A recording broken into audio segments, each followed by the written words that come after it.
నన్ను టార్గెట్ చేయటము, గూండాలను ఇండ్ల మీద బండ్ల మీద టార్గెట్ చేసి అదేదో పసుపు రైతులు చేసినట్టు బదనాం చేయడం పసుపు రైతుల్ని.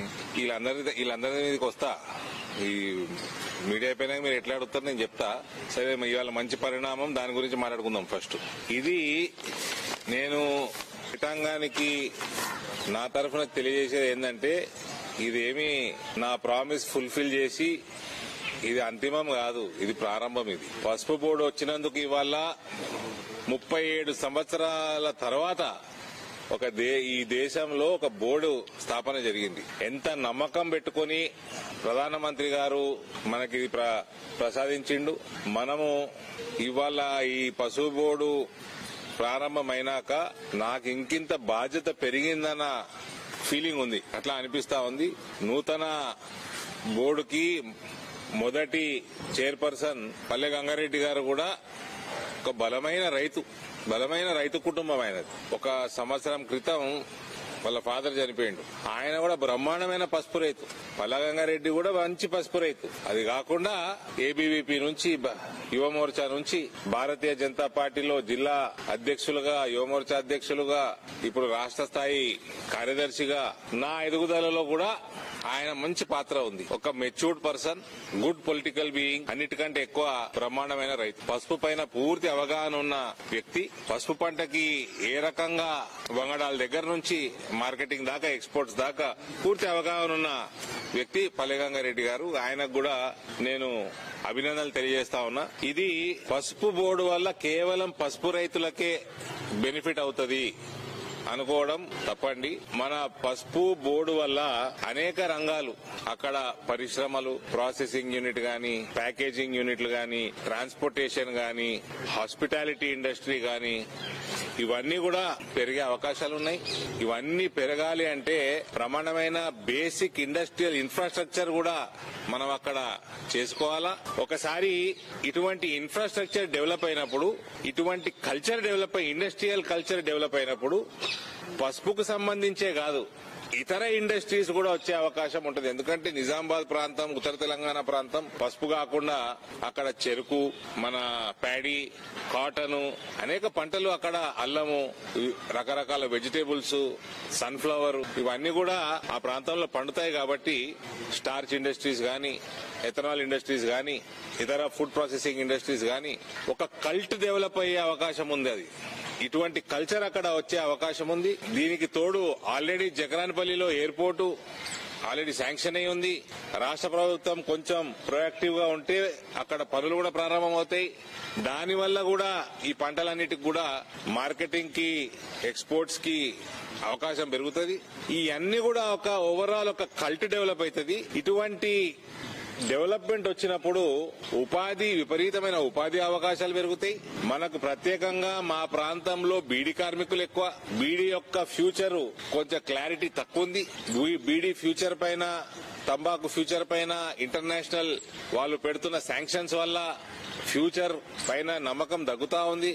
అటువంటి వాళ్ళందరికీ కూడా ఒక ఆల్టర్నేట్ ఉపాధి ఇటువంటి ఇండస్ట్రియల్ కల్చర్ డెవలప్ అయినప్పుడు వస్తుంది. మనకి airport, railway connectivity as it is బాగుంది. ఇంకింత డెవలప్ అవుతా ఉంది. ఇప్పుడు ఆర్మూర్, ఆదిలాబాద్ ప్లస్ మహారాష్ట్ర నుంచి కర్నూలు, డోన్ దాకా మొత్తం తెలంగాణ మీదుగా పోతా ఉంటాయి. మాకు బోధన్ నుంచి బీదర్ కొత్త లైన్ ఏర్పాటు అవుతా ఉంది. ఇంకా రైల్వే నెట్వర్క్ ఇంకా బలమైతుంది. మంచి హైవే, నేషనల్ హైవే మీద ఉంటది నిజామాబాద్ ప్రాంతం. కాబట్టి మంచి అవకాశం. గోదావరి నది ఒడ్డున పసుపు పండుతుంది. సో ఎటువంటి బేసిక్ రిసోర్సెస్ కి అక్కడ ప్రాబ్లం లేదు. మంచిగా పనిచేసుకుంటే ఈ బోర్డు ద్వారా కూడా, అందులో ఈ ప్రాంతం నుంచి పల్లె గంగారెడ్డి గారు కావటం చైర్మన్ గా, ఇది నిజంగా కూడా మంచి పరిణామం. ఆయన కష్టజీవి కాబట్టి ఆయనకు కూడా నేను ఆల్ ది బెస్ట్ చెప్తూ, దయచేసి ఇక్కడి నుంచి మనం పసుపు వెనుకకి చూసే ప్రసక్తే ఉండకూడదు. పసుపు రైతుల యొక్క ఆదాయం రాను రాను పెరుక్కుంటూ రెట్టింపు కావాల అన్న ఒక ఆకాంక్ష నాలో ఉంది. ఇదివరకు కూడా గత 4-5 సంవత్సరాల్లో కోవిడ్ 2 సంవత్సరాలు మనకు ఇబ్బందికరంగా ఉన్నా కూడా మనం చేసుకున్న లాజిస్టికల్ సపోర్ట్ స్పైస్ బోర్డు ద్వారా గానీ, కేంద్ర ప్రభుత్వం ద్వారా గానీ, లాస్ట్ ఇయర్ మనం ఆల్ టైమ్ రికార్డ్ ప్రైజెస్ చూసినాం. పసుపు 18,000 రూపాయలు నిజామాబాద్ ప్రాంత రైతులకు కూడా రావడం జరిగింది. కాబట్టి ఇవన్నీ కూడా it is just the beginning. KCR Telangana రేంగానే తెలంగాణ ఏదో సాధించేసినా అని పోయి ఫామ్ హౌస్ లో పండుకున్నాడు. మనందరం తెలిసిన విషయమే, ఎవరిని పట్టించుకోలేదు. అది ఫ్రీ ఇస్తా, ఇది ఫ్రీ ఇస్తా, ఇది 4 రూపాయలు ఇస్తా అనగానే డెవలప్మెంట్ కాదండి. మీరు ఇన్కమ్ జనరేషన్ లేదు, ఒక ఇండస్ట్రీ లేదు, ఒక పవర్ సెక్టర్ లో ఒక యూనిట్ పెంచింది లేదు జనరేషన్. టోటల్ గా భ్రష్టు పట్టించి 6-7 లక్షల కోట్ల అప్పుల పాలు చేసి టోటల్ ఏదో తెలంగాణ నా సొత్తు అన్నట్టు వ్యవహారం చేసి, ఇది కాంగ్రెస్ వాళ్ళకు కూడా వర్తిస్తుంది. ఓ కాంగ్రెస్ పార్టీ ప్రీ ఇండిపెండెన్స్ అదొక ఉద్యమ పార్టీ. ఇండిపెండెన్స్ వచ్చినాక ఇప్పుడు ఉన్న కాంగ్రెస్ నాయకులంతా జాతీయ నాయకులు ఏదో మేమే తెచ్చేసినాము, ఇది మా ప్రాపర్టీ అన్నట్టు వ్యవహారం చేసి ప్రజలు 10 సంవత్సరాలు 20 సంవత్సరాలు 30 సంవత్సరాలు అవకాశం ఇచ్చారు. దాని తర్వాత తగ్గించుకుంటూ పోయినరు. ఇలా కాంగ్రెస్ 90% దేశంలో వాళ్ళకు ప్రభుత్వాలు లేవు, సరైన సీట్లు లేవు, ఏదో 1-2 రాష్ట్రాలు తప్ప, అది కూడా బై ఫ్లూక్ తెలంగాణ గెలిచిరు వాళ్ళు. కాబట్టి పసుపు బోర్డు వచ్చింది, ఇక్కడ నుంచి మన బాధ్యత పెరుగుతుంది. దాని మీద పసుపు పంట మీద ఇంకింత పని చేయాల్సిన అవసరం ఉంది.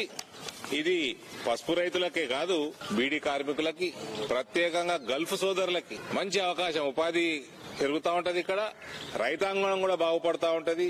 వాళ్ళు వ్యవసాయం కూడా చేసుకోవచ్చు వాపస్ వచ్చి. ఇవన్నీ కూడా నాకు నియర్ ఫ్యూచర్ లో కనబడతా ఉన్నాయి. సో మరొకసారి ఇవాళ సంక్రాంతి రోజు ఇంత మంచి డెవలప్మెంట్ అయినందుకు ప్రధాని నరేంద్ర మోదీ గారికి, ఈ మొత్తం ప్రయాణంలో అమిత్ షా గారి పాత్ర పసుపు బోర్డే కాదు, పసుపు యొక్క దిగుమతులు తగ్గించడంలో, పసుపు యొక్క ఎగుమతులు పెంచడంలో, పసుపు యొక్క central office head office Nizamabad లో రావడంలో అమిత్ షా గారి పాత్ర కూడా పెద్ద ఎత్తున ఉంది. పీయూష్ గోయల్ గారైతే నేనేమేం ఆయనను ఎంత సతాయించిన్నో, ఎంత ఎమ్మడబడ్డానో ఆయనే చెప్పిండు పొద్దున.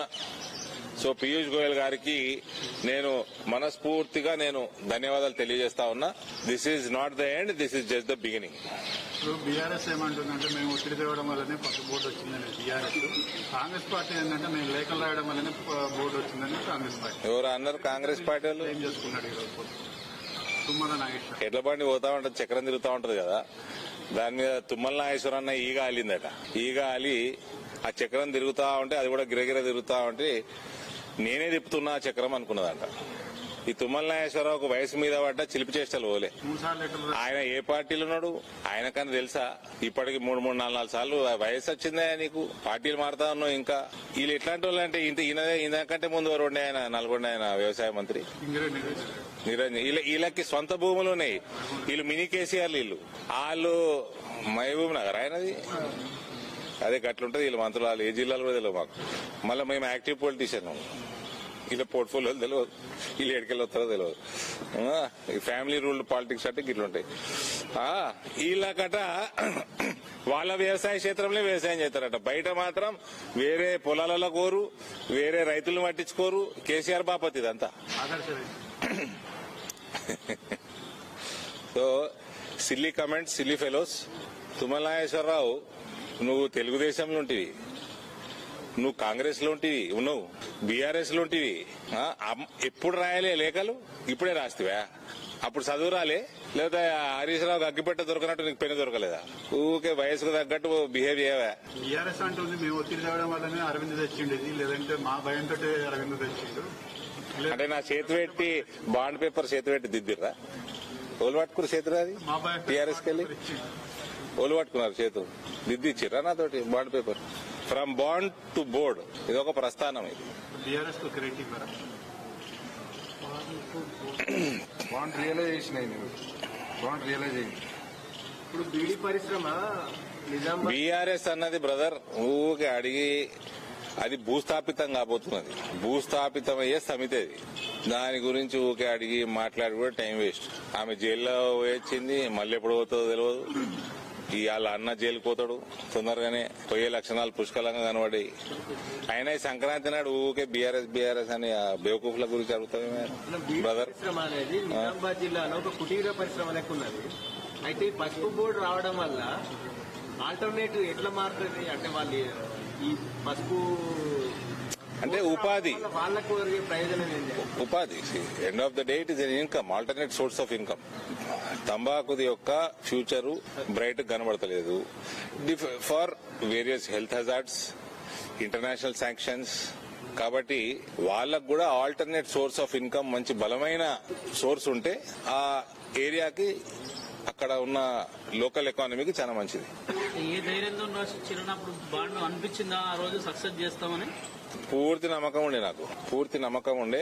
ఇది కాంగ్రెస్ పార్టీ వాళ్ళకి గాని, ఈ బీఆర్ఎస్ పార్టీ వాళ్ళకి గాని, వీళ్ళకి ఎంతసేపు రాజకీయాలు, అవినీతి, పైసలు సంపాదించుడు, సొంతంగా పెరుగుడు, వీటి మీద దృష్టి ఉండే గాని ప్రజల మీద ఎన్నడూ లేకుండే. అందుకని వాళ్ళ పరిస్థితి ఇట్లా తయారైతా ఉంది దేశం మొత్తం. దేని అనుకుండే ముందు తీసుకుపోయి ఆయన స్పైసెస్ బోర్డు తీసుకుపోయి ఆడ కోచింగ్ లేచారు. కేరళకి వెళ్లి స్పైసెస్ బోర్డుకి 1% ఇన్కమ్ కూడా ఉండదు, తీసుకుపోయి ఆడ పెట్టిరు హెడ్ ఆఫీస్. ఇప్పుడు దానికి దీనికి లింక్ ఉంటుందా? ఓన్లీ ఇది కోఆర్డినేషన్ ఉంటది. ఆయుష్ మినిస్ట్రీ తోటి ఉంటది, కామర్స్ మినిస్ట్రీ తోటి ఉంటది, స్పైసెస్ బోర్డు తోటి ఉంటది, ఫుడ్ ప్రాసెసింగ్ మినిస్ట్రీ తోటి ఉంటది, రైల్వేస్ తోటి ఉంటది, ఎనీ కైండ్ ఆఫ్ ట్రాన్స్పోర్టేషన్ తోటి ఉంటది. 10 ఏళ్లుగా నిజామాబాద్ జిల్లా కేంద్రంగా పసుపు బోర్డు మీదనే రాజకీయాలు నడిచాయి. ఇప్పుడు విపక్షాలకు గానీ నెక్స్ట్ పార్టీలకు ఇంకేముంది వాళ్ళ ఓట్ల? తుమ్మల నాగేశ్వరరావు చెప్తున్నా, చెరుకు ఫ్యాక్టరీలు తెరిపి, నీకు సాధన అయితే వాగ్దానం చేశారు కదా, చెరుకు ఫ్యాక్టరీలు తెరిపి కొత్త ఫ్యాక్టరీ ఏమని తీసుకురా. ఊకే ముసలోడు అయ్యండి, ఇప్పటికీ బుద్ధి రాకపోతే ఆయనకి ఏదో డైలాగ్ వదులుతా ఉంటాడు. ఇంక వీళ్ళకి ఇంకా నా అగ్ర రూపం తెలియదు, ఉగ్ర రూపం. ఏదో చాదస్తాం కొద్ది వయసు వచ్చినాక.